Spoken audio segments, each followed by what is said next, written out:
हमने कैप्टन अनिल को party pattern के तौर पे हमने उनको रिक्वेस्ट की थी and he is been kind enough to accept it. So he is announced as a pattern of Sainik Samaj party Jammu and Kashmir. ये भी हमारा सौभाग्य है कि लेफ्टिनेंट जनरल मेहता जो हमारे चीफ मिनिस्टर कैंडिडेट हैं वो भी आज हमारे साथ हैं।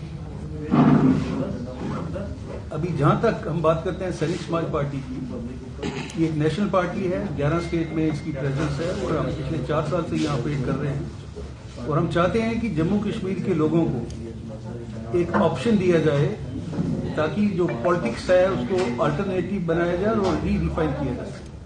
हम लोग म्यूनिसिपैलिटी के इलेक्शन लड़ रहे हैं, असेंबली के इलेक्शन लड़ेंगे और उसके बाद हम पार्लियामेंट के इलेक्शन भी लड़ेंगे। मैं आपके माध्यम से ये अपील करता हूं हमारे यूथ से और वुमेन से कि वो पार्टी के साथ जुड़े। अभी म्यूनिसिपैलिटी इलेक्शन के लिए जैसे ही वो ज्वाइन करते हैं हम उनकी कैंडिडेचर अनाउंस कर देते हैं।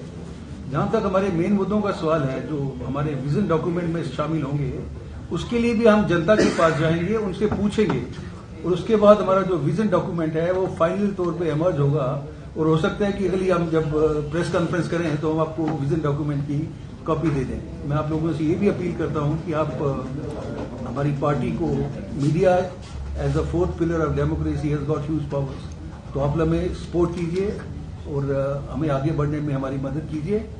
अभी जो बाकी जो सवाल हैं वो मैं रिक्वेस्ट करूंगा कैप्टन गौर सर से और मेहता सर से वो कवर करें। जहां तक हमारा पॉइंट जो हम करना चाहते हैं जम्मू कश्मीर यूटी के अंदर क्या क्या प्रॉब्लम है, उसके क्या क्या सोल्यूशन हो सकते हैं और किस तरीके से लोग हमारे साथ जुड़ सकते हैं, ये मैं उनसे रिक्वेस्ट करता हूँ। Over to you. आज सैनिक समाज पार्टी ने मेरे को अपना पैटर्न माना है, जिसके लिए मैं बहुत आभारी हूं कि उन्होंने इतना आदर और सम्मान दिया मेरे को। मैं पार्टी के लिए और एक मार्गदर्शक की तरह और साथ में अपना जो एक्सपीरियंस है मेरा इतना देर का पॉलिटिक्स और सिविल सोसाइटी के अंदर, उससे पार्टी को एक मकाम पे ले जाने के लिए कोशिश करूंगा ताकि हम जम्मू के लोगों की आवाज बने, जम्मू कश्मीर के लोगों की आवाज बने और जो मसले मसाइल हैं जो आज तक अभी तक जो लोगों के नहीं सॉल्व हो रहे उनको हम सॉल्व करें, जिसके अंदर सबसे बड़ी है अनएम्प्लॉयमेंट, दूसरा है हमारे किसानों की प्रॉब्लम, तीसरा है हमारे जो भाई जो इन सर्विस भी हैं उनकी प्रॉब्लम, तो चौथा जो है हमारे जो डेवलपमेंट की प्रॉब्लम, डेवलपमेंट जो है रोड्स बिल्ड जो है वो अभी तक हमारे पूरे इलाके के अंदर बनी नहीं है और आप देखते हैं आए दिन एक्सीडेंट हो रहे हैं, आपके सामने हैं। और चौथा जो है वो है इंडस्ट्रियलाइजेशन, ताकि इंडस्ट्री के जो अभी तक जिस हिसाब से बड़े बड़े वादे हुए हैं और ये कहा गया है कि 50,000 करोड़ की इन्वेस्टमेंट हो रही है, वो कहां हो रही है, क्या हो रही है और उसके अंदर कितनी एम्प्लॉयमेंट जनरेट हो रही है, क्योंकि हमें इंडस्ट्रियलाइजेशन चाहिए जिसके अंदर लोकल एम्प्लॉयमेंट जनरेट हो। ऐसी नहीं चाहिए कि जो जिसके अंदर बाहर से ही उनके कारीगर आए, जैसे अभी हो रहा है। आप कोई भी प्रोजेक्ट ले लीजिए, चाहे वो नेशनल हाईवे का है, चाहे वो डैम्स का है, चाहे वो पावर प्रोजेक्ट्स हैं, उसके अंदर जो लेबर तक जो है वो सारे बाहर से आ रहे हैं। तो हमारे लोकल लोगों को अभी तक कुछ एम्प्लॉयमेंट नहीं मिल रही और इसीलिए हाहाकार मचा है। तो ये मुद्दे हैं हमारे।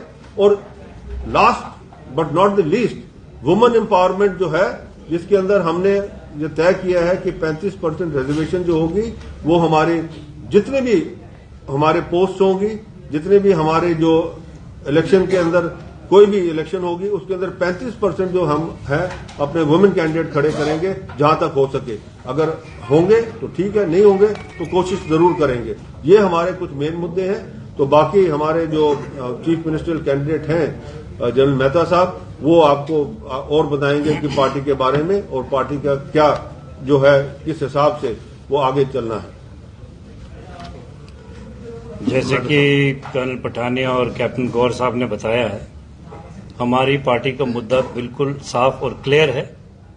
हमारे जितने भी पेंडिंग इश्यूज हैं स्टेट के, जम्मू प्रोविंस को लेके खासकर, जम्मू प्रोविंस को हमने कश्मीर प्रोविंस के मुकाबले तक पहुंचाना है या उससे आगे पहुंचाना, ये हमारा मेन मुद्दा है, जिसके अंदर सब कुछ आ जाता है। जॉब, रिजर्वेशंस, अनएम्प्लॉयमेंट, ये कैसे हटेंगे? ये तब हटेंगे जब जम्मू प्रोविंस के अंदर इंफ्रास्ट्रक्चर की ग्रोथ होगी, इंडस्ट्रियलाइजेशन आएगी, बड़े बड़े स्कूल कॉलेजेस खुलेंगे, जैसे अभी सांबा में एक एम्स हॉस्पिटल बन रहा है, और बड़े इंस्टीट्यूट्स करें, बड़े बड़े हॉस्पिटल्स, होटल इंडस्ट्री आए, जिसके अंदर हमारी यूथ को एम्प्लॉयमेंट मिलेगी। ये एम्प्लॉयमेंट है, जैसे उन्होंने बड़े करेक्टली बोला कि जितने बाहर के प्रोजेक्ट आ रहे हैं, बड़ी बड़ी कंपनी आ रही हैं, उनके साथ एक टाई अप होना चाहिए कि कम से कम 30% जो उसके अंदर इवन लेबर है वो भी हमारे स्टेट की होनी चाहिए, उस रीजन की होनी चाहिए जहां वो प्रोजेक्ट्स बन रहे हैं। उनकी हर लेवल, हर background area, border area development,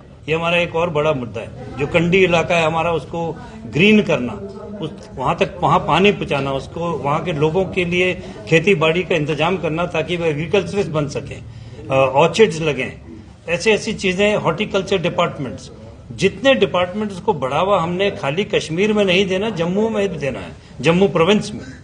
तो ये हमारे कुछ मोटे मुद्दे हैं, और जैसे मैंने पहले बोला, ये तभी हासिल होगा जब हमारी पार्टी को सपोर्ट मिलेगी जम्मू के लोगों से, और हमारी पार्टी उभर के एक रीजनल पार्टी बन के आएगी। जैसे कि नेशनल कॉन्फ्रेंस और पीडीपी अपने आप को बड़ी पार्टीज मानती हैं वादी के अंदर, ऐसे ही हमारी पार्टी, और हमने क्या खाली हमारी पार्टी हो, रीजनल पार्टीज और होनी चाहिए 2-3 जम्मू के अंदर पैदा, जो कंपटीशन करें, जिसके अंदर अच्छे लोग सामने आए, लीडरशिप अच्छी क्वालिटी की आए, और आगे हमारा इंफ्रास्ट्रक्चर, जितने भी हमारे मुद्दे हैं, इनको हम बढ़ावा दे सकें। और फाइनली हमारा एम ये है, हमारा ड्रीम ये है कि जो अगला चीफ मिनिस्टर हो, अगली असेंबली या पार्लियामेंट्री इलेक्शन में, वो जम्मू प्रोविंस से हो। ये सिर्फ कश्मीर पॉलिटिक्स जो है अब खत्म होने का टाइम आ गया है। 75 साहब उन्होंने बहुत मजे लिए, हर चीज लूटी, अब उसका टाइम आ गया कि भाई आप, थैंक यू वेरी मच, अभी जम्मू आगे बढ़ेगा एज फर्स्ट लीडर, तो CM will be from the Jammu state.